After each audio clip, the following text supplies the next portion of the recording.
Meus irmãos, nós estamos no dia 29 de março, segunda-feira santa. O Evangelho de João, capítulo 12, versículos 1 a 11. 6 dias antes da Páscoa, Jesus foi a Betânia, onde morava Lázaro, que ele havia ressuscitado dos mortos. Ali ofereceram a Jesus um jantar. Marta servia e Lázaro era um dos que estavam à mesa com ele. Maria, tomando quase meio litro de perfume de nardo puro e muito caro, ungiu os pés de Jesus e enxugou-os com seus cabelos. A casa inteira ficou cheia do perfume do bálsamo. Então falou Judas Iscariotes, um dos seus discípulos, aquele que o havia de entregar. Por que não se vendeu este perfume por 300 moedas de prata para dar aos pobres?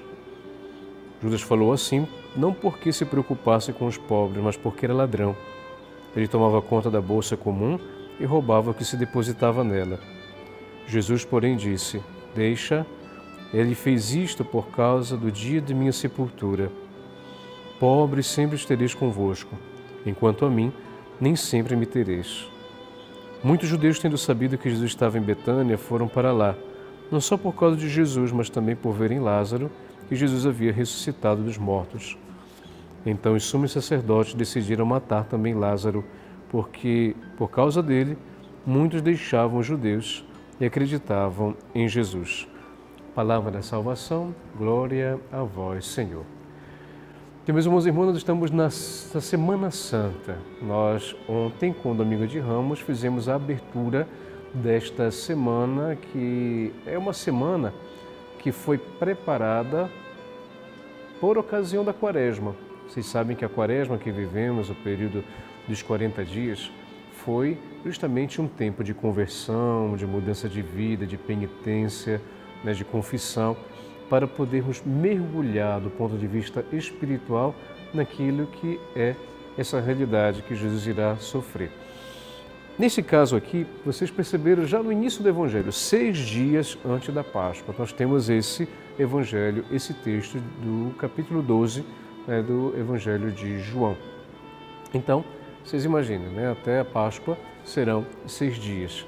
Jesus está aqui na casa de Lázaro e então Maria ela derrama perfume ali aos pés de Jesus. Judas se incomoda e depois temos ali todo o desfecho daquilo que Jesus mostra para os discípulos, ou seja, a realidade da sepultura, da morte. Ele já começa a falar para os discípulos da morte. Nós vemos aqui a expressão da personalidade de Judas. Nós saberemos mais tarde que Judas será o traidor de Jesus, então o Evangelho faz questão de mostrar aqui a personalidade de Judas. Era alguém preocupado com o material, preocupado com essa realidade de dinheiro e assim por diante. O que o Evangelho de hoje nos ensina, meus irmãos e irmãs? Que antes de tudo, realmente, a Páscoa, na Semana Santa que nós estamos vivendo, ela pode ser entendida por nós de duas formas. A primeira, do ponto de vista humano, Jesus irá sofrer, Jesus irá carregar a cruz, Jesus será açoitado, Jesus irá morrer, ou seja, Jesus irá realmente viver condições de sofrimento que para nós não são muito agradáveis ou confortáveis de serem vividas. Isso aqui do ponto de vista humano. Segunda pergunta que poderíamos fazer, qual é o sentido de tudo isso que ele fez? E aí então o sentido é justamente espiritual, ou seja, a nossa salvação. Portanto, nesse evento do Evangelho de hoje nós poderíamos pensar as duas realidades. Será que nós queremos pensar só na realidade material, ou seja, na realidade humana do sofrimento, ou podemos entender a realidade humana, a realidade do sofrimento também do ponto de vista espiritual, ou seja, o sentido daquilo que o sofrimento tem para nos ajudar a crescer e amadurecer na nossa vida de fé. E que o Senhor vos abençoe, em nome do Pai, e do Filho, e do Espírito Santo. Amém.